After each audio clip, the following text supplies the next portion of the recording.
soy Julián Quintero, soy sociólogo, soy el director de la Corporación Acción Técnica Social y los últimos 20 años de mi vida me he dedicado al estudio y la práctica de las sustancias psicoactivas. Y bueno, ¿no? ¿Por qué entré yo a este tema? Como de las minucias y las coyunturas, la filigrana. Yo creo que hay una convergencia de tres cosas, ¿no? Y eso sí lo he dicho y es cierto. Uno, pues me gradué de la universidad y como que empecé a perfilar un objeto de estudio. Yo soy sociólogo, entonces pues la sociología sí es como, oiga, hay algo que hay que resolver de una manera diferente y creo que, ¡pum!, entonces apareció el tema de drogas. Ese es como uno. Lo segundo es que yo entré tarde a las drogas. Yo relativamente tarde, yo sí probé para como a los 15 años, pero en la universidad sí conocí otras cosas. Yo soy un man de pueblo, yo vengo de Pereira y digamos como que aquí en la Universidad Nacional pues el abanico era amplio, la convivencia con las sustancias, porro, chorro, ahí digamos que usé la cocaína, también las pastillas en ese contexto, entonces fue como que, bueno, esta vaina que es, y sí sentí que ese cuento de que, de que entonces todo el que consume entonces termina cargando el costal o robando, pues eso era mentira. Y lo tercero sí es una lectura puntual de un artículo de Nuria Calzada en la revista de Juventud, de la revista de jóvenes de la Universidad de México, de la Oficina de Juventud de México, y fue así como, o sea, objeto de estudio, una experiencia vital y en ese punto como que sale un enfoque diferente, es posible, hay un enfoque que habla sobre que es posible convivir con las drogas y que pues las drogas han estado con nosotros toda la vida. Creo que esa es la razón por la que terminé ahí. Yo después, mi tesis de pregrado fue eso, fue estructura cultural de narcotraficantes jóvenes y eso siempre me llamó mucho la atención. De mi parchecito de amigos de la universidad, del barrio en Pereira, como de los 7, 8, como 4 terminaron metidos de alguna manera con narcotráfico. O una era la hija del narco, el otro se puso a empacar coca en dedos, guantes, pues el otro lo mataron porque empezó a jibarear. Entonces sí tuve el tema bastante cerquita.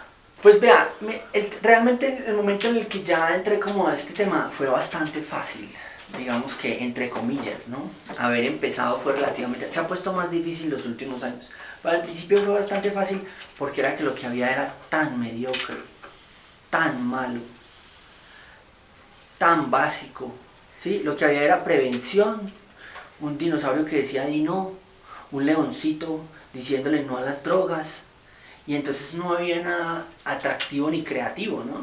Entonces, como que haber roto, además eso combinado con Entonces ese arranque realmente fue muy interesante porque sí había una sociedad y un contexto ávido de, bueno, ¿y qué está haciendo? Y pues en esa época pues era un estudiante, como con cara de activista, pero también era como un investigador como chiquito, como que no había mucha visibilidad. Y entonces nos dejaron jugar y cogimos un impulso y fue puta como...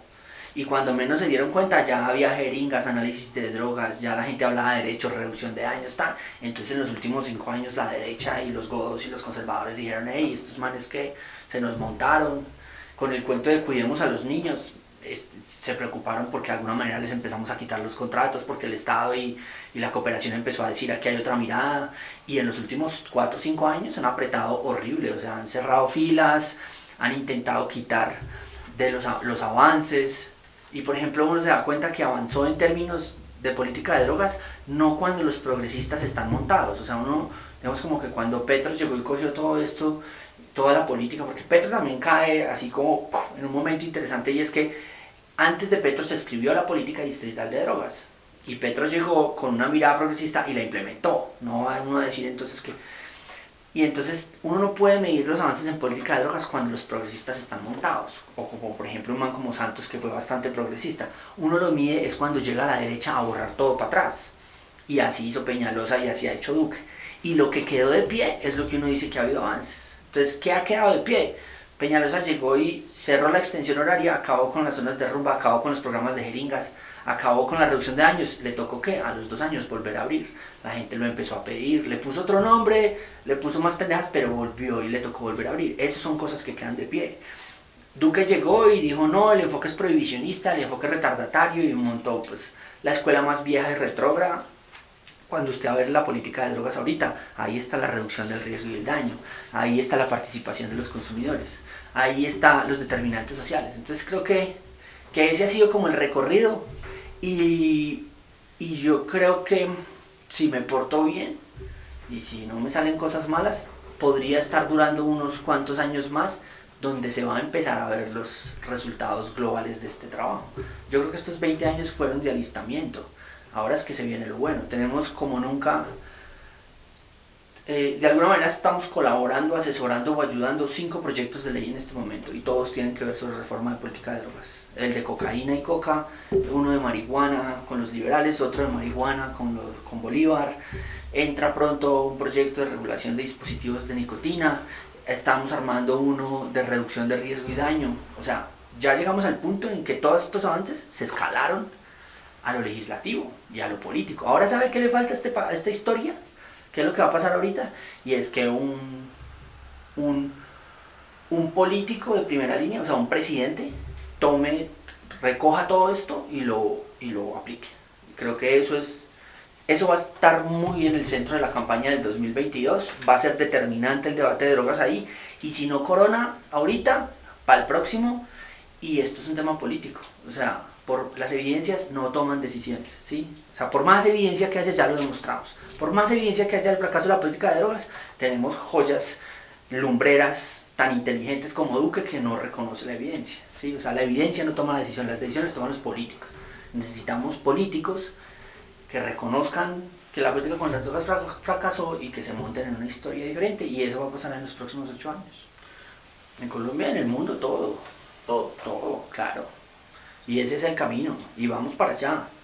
Sí, nosotros como buenos, como dirían mis amigos más mamertos, como buenos pendejos que nos dejamos siempre colonizar, estamos esperando que la experiencia llegue de afuera y nos den la orden desde afuera. Pero yo creo que un cambio en el paradigma, o sea, haber planteado ese proyecto de ley para la regulación de cocaína desde Colombia fue ante todo un golpe político. Y esto ha venido secundándose por todo lado. Nada más ayer en Londres, los mismos que sacaron la primera guía de regulación de la marihuana sacaron una guía para la regulación de los estimulantes, cocaína, éxtasis, marihuana, ¿no? En Colombia y en el mundo se va a regular todo. La pregunta es en qué momento y en qué orden. Y Colombia, digamos, yo valoro, reconozco y respeto mucho todos los intentos que se han hecho en la línea de la sustitución de cultivos, de la productividad alternativa, de todo eso, pero eso no va a resolver el problema, ¿sí? O sea, no lo va a resolver. No hay proyecto de emprendimiento que pueda competir contra el valor, contra la cadena de valor y la ganancia de un gramo de cocaína. No lo hay. No hay plata de un gobierno que resista con eso, ¿sí? O sea, la plata del narcotráfico es la cuarta pata de la economía colombiana, que no es que la impulse, pero no la deja caer. Entonces aquí el problema es, y lo que necesitamos regular en Colombia es el cultivo, procesamiento y producción de cocaína para uso recreativo y exportación. Eso es. Y no va a ser la panacea ni nos va a quitar todos los problemas de encima, pero sí nos va a resolver un problema fuerte de pobreza y de violencia en el campo, que de pronto pase como con las FARC. Acuérdense que cuando las FARC hizo todo este proceso, ¡pum!, estalló. Estuvimos un año hablando de corrupción, casi 2 años, solo corrupción. Ya las FARC no eran el pretexto. Apenas volvió otra vez este man, se volvió el mierdero, volvió la violencia, otra vez estamos hablando de la misma mierda de antes, cuando lo que tenemos que hacer es resolver el narcotráfico para que hablemos del problema de tierras y del problema de pobreza. Entonces creo que ese es el objetivo y vamos es por eso. Pues yo creo que ante todo vamos a perder vamos a quitarnos un problema y una retórica de encima, o sea, vamos a desviar, eso no va a ser la panacea, ¿sí? Posiblemente sea una entrada económica interesante. Yo lo que creo es que en Colombia, que además somos muy poquitos los que usamos cocaína, en términos de los que usan marihuana o los que usan alcohol o los que usan cigarrillos, somos muy poquitos, pues el impacto va a ser mínimo, pero sí va a haber más gente que entre a tratamientos, va a haber gente inscrita en bases de datos que va a comprar. Yo creo que también vamos a darle un poquito a la cara y vamos a convertir ese paria en una oportunidad. En Estados Unidos, cuando yo hablaba con un colombiano que es uno de los grandes productores de cannabis medicinal en Estados Unidos y recreativo también, me decía, mira, nosotros en 2 años pasamos de ser unos delincuentes a ser unos reputados empresarios. Entonces yo creo que eso es lo que va a pasar. ¿Y sabe qué lo va a hacer de lo más bacano? Que la palabra narcotráfico no va a desaparecer. Nada, ¿usted qué es? Soy narcotraficante. Porque es que la palabra narcotráfico en sí no tiene una connotación delictiva. Narcotráfico es como trafico el narco. Lo que pasa es que en el futuro va a ser eso legal. Pero eso va a ser, va a haber gente muy respetable. Las cárceles se van a desocupar bastante. Vamos a entrarle a competir a la ilegalidad. Porque ese es el modelo que estamos proponiendo. Ni siquiera es como... El modelo que estamos proponiendo es que el Estado va a pagar la hoja de coca al mismo precio que el ilegal y va a vender el gramo de cocaína al mismo precio que el ilegal. Lo que pasa es que tiene una diferencia y es que es legal. Y va a exportar al país que se lo pida, porque así lo permiten las convenciones internacionales. Pues no soy yo solamente, sino un grupo de varias gente. Este proyecto se consultó con más de 10, 12 organizaciones, gente de afuera, de acá, tal. No, básicamente es un modelo en el que primero se permite el cultivo solamente en los territorios que ya estaban censados en el proceso de paz de las FARC. Uno. O sea, solamente es en esos territorios y para esa gente. ¿Para qué? Para evitar la extensión de la frontera agrícola, para evitar que se meta otra gente. Tal. Segundo, es un modelo con mucha justicia social, que está enfocado y va a dar prioridad en campesinos, en madres cabezas de familia, en personas víctimas de la guerra contra las drogas. También está enfocado en eso, digamos. También es un modelo que va a intentar apuntarle al mercado justo y sostenible. Entonces, es casi la coca que hoy en día se siembra, en la tierra que se siembra, es horrible. O sea, es una coca llena de fertilizantes, manipulada genéticamente, sí, que tiene muchas alteraciones, que le echan de todo, que tiene unos lixiviados.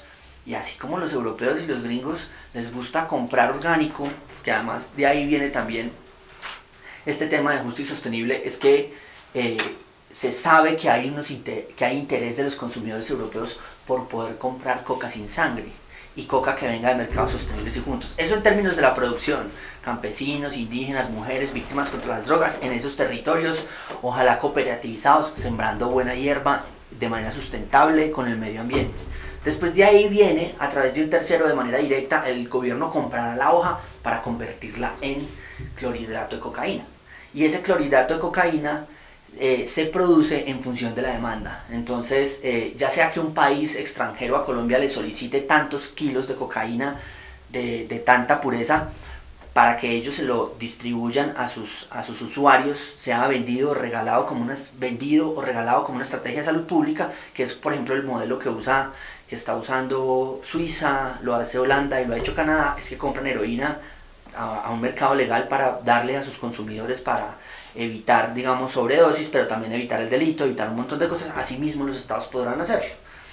Y en Colombia, básicamente, si usted quiere acceder a cocaína, pues deberá primero presentarse ante un médico, reconocer que se conoce, probar que usted consume y le harán unos exámenes y le harán un seguimiento a esa compra. Nosotros planteamos que es bajo un modelo de reducción de riesgo y daño. Con todos, esto se va a vender es como un medicamento, ¿sí? Es como todos los requerimientos y toda la seguridad y todo lo que implica vender un medicamento de control, pero también todo lo que implica vender una sustancia psicoactiva de alto riesgo. Es como todo lo que es como vender hoy en día cigarrillos y publicidad a determinada edad, con altos impuestos, sin patrocinio, todo eso está incluido, siempre buscando la protección de los menores de edad.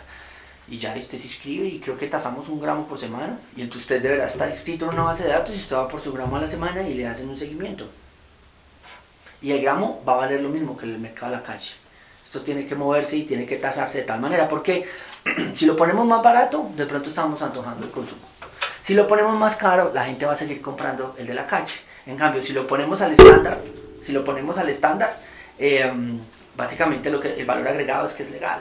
Y usted no se expone a ir a una olla, que le vendan un producto de mala calidad. Breve. Y cobramos y facturamos impuestos ¿para qué? Pues para tratamiento, para prevención. Sí, pero puede ser a través de un tercero también. Lo que queremos es que ese tercero esté muy en instituciones consolidadas del área académica. O sea, una universidad podría hacerlo, ¿sí? O una farmacéutica podría hacerlo. ¿Sí? No es más de esa línea que de la línea del comercio, que esa es una de las diferencias con el alcohol. El alcohol está en manos privadas y eso ya no se le puede quitar. Ese es uno de los grandes errores de la legalización, y es que le entregó la explotación, producción, venta y comercialización al mercado privado sin ningún tipo de regulación. Entonces ese fue el desastre con el alcohol y ese es el desastre con el cigarrillo que tenemos hoy en día. Usted sabe, hoy en día, digamos, muchos no lo recordamos, pero la publicidad de los 60 del cigarrillo era salvaje, o sea, las mujeres embarazadas les recomendaban fumar para que tuvieran un mejor parto. Había niños fumando en la televisión.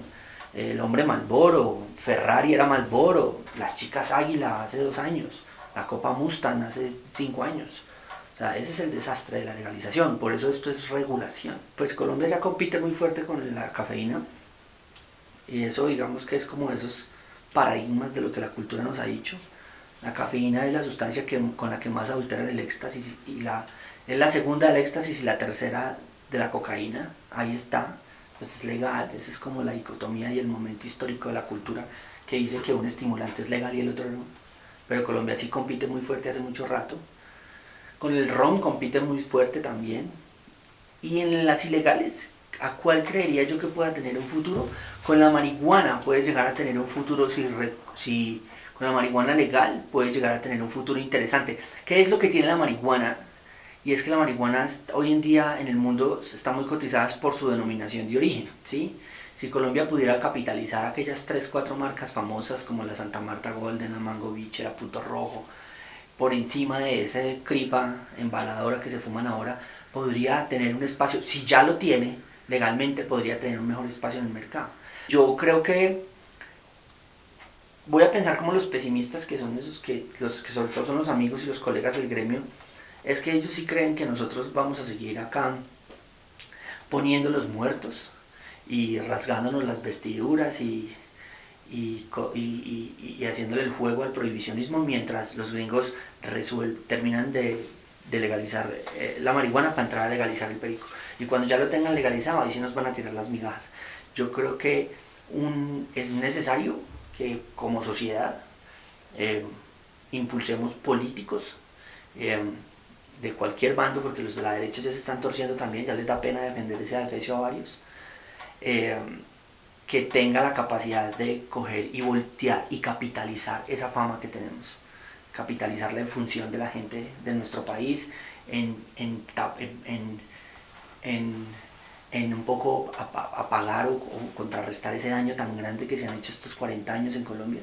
Yo creo que es el que sea capaz de darle ese giro y capitalizar esta fama de buenos productores de cocaína que tenemos en el mundo, podría poner a jugar a Colombia en un escenario bastante interesante y facturaría mucha loca.